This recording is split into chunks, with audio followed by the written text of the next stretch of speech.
അരി കുതിർക്കുകയും അരയ്ക്കുകയും ഒന്നും വേണ്ട. വെറും 10 മിനിറ്റിൽ നല്ല സോഫ്റ്റ് ആയിട്ടുള്ള ഉണ്ണിയപ്പം തയ്യാറാക്കാം. ഇതെങ്ങനെയാണെന്നറിയാൻ വീഡിയോ ഫുള്ളായിട്ട് കാണുക. ഇത്രയും നല്ല സോഫ്റ്റ് ആയിട്ടുള്ള ഉണ്ണിയപ്പമാണ്. ഇത് നമുക്ക് തയ്യാറാക്കിയത് ഗോതമ്പ് മാവും അരിപ്പൊടിയും റവപ്പൊടിയും വെച്ചിട്ടാണ് ഞാൻ ഈ സോഫ്റ്റ് ഉണ്ണിയപ്പം തയ്യാറാക്കിയിരിക്കുന്നത്. ഇത് നമുക്ക് വേറെ പുളിക്കാനൊന്നും വെക്കേണ്ട. വളരെ എളുപ്പത്തിൽ 10 മിനിറ്റിനുള്ളിൽ തയ്യാറാക്കാം. വീഡിയോ ഫുള്ളായിട്ട് കാണുക. ഇതിലേക്കായിട്ട് ഒരുണ്ട ശർക്കര എടുത്തിട്ടുണ്ട്. ഇത് നമുക്ക് 1 ഗ്ലാസ് വെള്ളം ഒഴിച്ച് ഗ്യാസിൽ വെച്ച് നമുക്കിതൊന്ന് അലിയിച്ചെടുക്കാം. ഇതൊരു 350 ഗ്രാം ശർക്കര ഉണ്ട്. ഇനി നമുക്കിതൊന്ന് മെൽറ്റാക്കി എടുക്കണം. ഇനി നമുക്കിത് ഈ ബൗളിൽ ഒരു 2 ബൗൾ അരിപ്പൊടി, വറുത്ത അരിപ്പൊടിയാണ്, ഇടിയപ്പത്തിനൊക്കെ വറുത്ത് വെച്ചിരിക്കുന്ന നേർമയുള്ള അരിപ്പൊടി 2 ബൗൾ ഇതുപോലെ എടുക്കാം. ഇതെല്ലാം കൂടി ഒരു വലിയ ബൗളിലേക്ക് നമുക്ക് ആഡാക്കി കൊടുക്കാം. ഇനി ഈ ബൗളിൽ തന്നെ ഒരു 1/2 ബൗൾ റവപ്പൊടിയും ഒരു 1/2 ബൗൾ എടുത്താൽ മതി. അത് ഇതിലേക്ക് ആഡ് ചെയ്ത് കൊടുക്കാം. ഇതേ ബൗളിൽ തന്നെ 1 ബൗൾ ഗോതമ്പ് പൊടിയും ഇതിലേക്ക് ഇട്ട് കൊടുക്കാം. ഇനി ഇതിലേക്ക് പൊടിച്ച് വെച്ചിരിക്കുന്ന ഏലക്കാപ്പൊടി കൂടി ഇതിലേക്ക് ആഡ് ചെയ്ത് കൊടുക്കാം. ഏലക്കാപ്പൊടി കൂടി ചേർത്ത് കൊടുത്തിട്ട് ഒരു നുള്ളു ഉപ്പ് കൂടി ഇതിലേക്ക് ചേർത്ത് കൊടുക്കണം. നമ്മൾ മധുരത്തിനുള്ള എന്ത് തയ്യാറാക്കിയാലും അതിലേക്ക് ഒരു നുള്ളു ഉപ്പ് ചേർക്കാറുണ്ട്. അതുപോലെ ഒരു നുള്ളു ഉപ്പ് ഇതിലേക്ക് ആഡ് ചെയ്ത് കൊടുക്കാം. ഉപ്പ് കൂടി ചേർത്തിട്ട് എല്ലാം നല്ലതുപോലെ ഒന്ന് മിക്സ് ചെയ്തെടുക്കാം. ഈ മാവുകളെല്ലാം കൂടി ഒരുമിച്ചാക്കുന്നതിന് വേണ്ടി എല്ലാം നമുക്ക് ആദ്യം ഒന്ന് ഇതുപോലൊരു വിസ്ക് വെച്ച് മിക്സ് ചെയ്തെടുക്കാം. ഇതിലേക്ക് തിളച്ച ശർക്കര പാനിയാണ് ഒഴിച്ചു കൊടുക്കാനുള്ളത്. അപ്പോൾ ഇതൊന്ന് മാറ്റി വയ്ക്കാം. ശർക്കര ഞാൻ മെൽറ്റാക്കാൻ വെച്ചിട്ടുണ്ട്.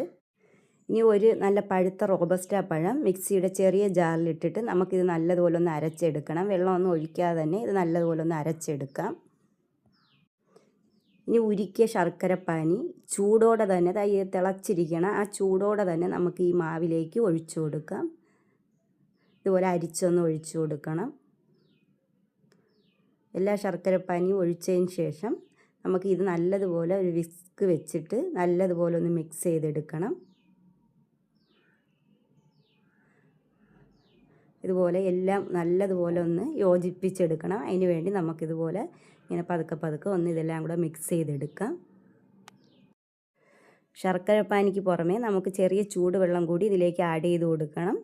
അതുകൂടി ഒഴിച്ചു കൊടുത്ത്, കാരണം ഇത് നമുക്ക് കട്ടിയായിട്ടിരിക്കാൻ പാടില്ല. നമുക്ക് ഒരു ഇഡ്ഡലി മാവിൻ്റെയൊക്കെ പരുവത്തിനാണ് ഈ ഉണ്ണിയപ്പത്തിനുള്ള മാവ് കലക്കിയെടുക്കാനുള്ളത്. അപ്പോൾ അതാവുന്നത് വരെ നമുക്ക് ഇടയ്ക്ക് കുറച്ച് വെള്ളം ഒഴിച്ചു കൊടുത്ത് നമുക്കിതെല്ലാം നല്ലതുപോലെ ഒന്ന് കലക്കിയെടുക്കണം.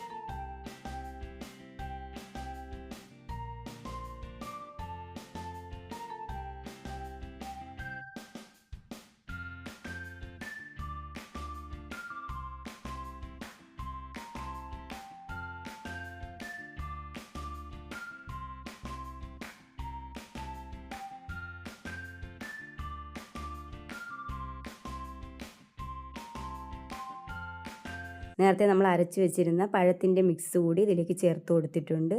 അതുകൂടി ചേർത്ത് കൊടുത്ത് ആവശ്യത്തിന് വെള്ളവും കൂടെ ഒഴിച്ച് നമുക്കിത് നല്ലതുപോലെ ഒന്ന് കലക്കിയെടുക്കണം. നന്നായി മിക്സ് ചെയ്തതിന് ശേഷം നമുക്കിത് റെസ്റ്റ് ചെയ്യാനൊന്നും വെക്കേണ്ട. പുളിക്കാനോ റെസ്റ്റ് ചെയ്യാനൊന്നും അല്പനേരം പോലും വെക്കേണ്ട ആവശ്യമില്ല.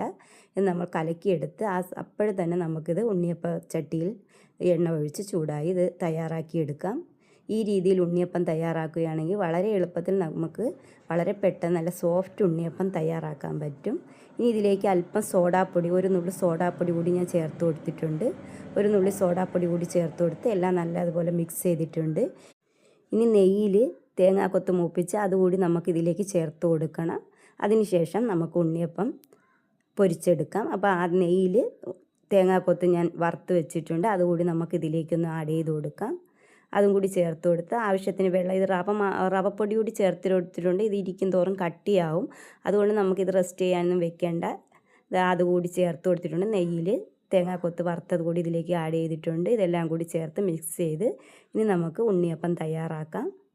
വളരെ സോഫ്റ്റ് ആയിട്ടുള്ള രുചികരമായിട്ടുള്ള ഉണ്ണിയപ്പം നമുക്ക് വളരെ പെട്ടെന്ന് 10 മിനിറ്റിൽ തയ്യാറാക്കാൻ പറ്റും. ഈ രീതിയിൽ തയ്യാറാക്കുകയാണെങ്കിൽ. ഇനി നമുക്ക് ഉണ്ണിയപ്പച്ചട്ടി വെച്ചിട്ട് എണ്ണ ഒഴിച്ച് ചൂടായി വരുമ്പോൾ ഉണ്ണിയപ്പം പൊരിച്ചെടുക്കാം. ഇതുപോലെ ഉണ്ണിയപ്പച്ചട്ടി വെച്ചിട്ടുണ്ട്. കുഴികളിലൊക്കെ ഇതുപോലെ ഒന്ന് ഓയിൽ ഒഴിച്ചു കൊടുക്കണം.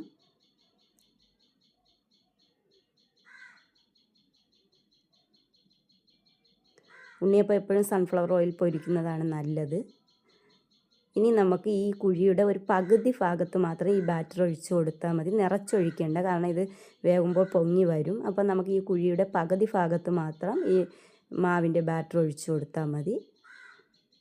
ഒരു സൈഡ് കൊണ്ട് ഇങ്ങനെ പൊങ്ങി വരും. അപ്പോൾ നമുക്കിത് തിരിച്ചും കൂടെ ഇടാം.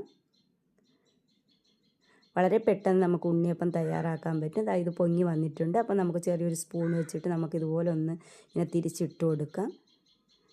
ഞാൻ സൺഫ്ലവർ ഓയിലാണ് ഈ ഉണ്ണിയപ്പം പൊരിക്കുന്നത്. വെളിച്ചെണ്ണയെക്കാട്ടിയും സൺഫ്ലവർ ഓയിലിൽ പൊരിക്കുമ്പോഴാണ് ഉണ്ണിയപ്പം എനിക്ക് റെഡിയായി കിട്ടിയിട്ടുള്ളത്. വെളിച്ചെണ്ണയിൽ പൊരിക്കുന്നവർക്ക് അങ്ങനെയും പൊരിക്കാം. അങ്ങനെ ഇതെല്ലാം നമുക്ക് 2 സൈഡും ഇതുപോലെ ഇങ്ങനെ തിരിച്ചും മറിച്ചും ഇട്ടെടുക്കാം. ഒരു മീഡിയം ഫ്ലെയിം, ഉണ്ണിയപ്പം പൊരിക്കുമ്പോൾ എപ്പോഴും തീ ഒരു മീഡിയം ഫ്ലെയിമിൽ വെച്ച് കൊടുക്കണം. എങ്കിലേ നമുക്ക് ഉള്ളൊക്കെ വേവുള്ളൂ. തീരെ ലോ ഫ്ലെയിമിലും വെക്കാൻ പാടില്ല. കാരണം തീരെ ലോ ഫ്ലെയിമിൽ വെച്ചാൽ അത് ആ ഉണ്ണിയപ്പമൊക്കെ നല്ല അങ്ങ് സോഫ്റ്റ്നെസ് കാണില്ല. ആ സോഫ്റ്റായിട്ട് ഇരിക്കണമെങ്കിൽ ഒരു മീഡിയം ഫ്ലെയിമിൽ വെച്ച് വളരെ പെട്ടെന്ന് നമുക്ക് തയ്യാറാക്കുകയും ചെയ്യാം. അത് ഉണ്ണിയപ്പം വളരെ സോഫ്റ്റായിട്ടുള്ള ഉണ്ണിയപ്പം റെഡി ആയിട്ടുണ്ട്. ഈ രീതിയിൽ ഒന്ന് ഉണ്ണിയപ്പം എല്ലാവരും തയ്യാറാക്കി നോക്കണം. നിങ്ങൾക്ക് വളരെ പെട്ടെന്ന് ഉണ്ണിയപ്പം തയ്യാറാക്കുകയും ചെയ്യാം.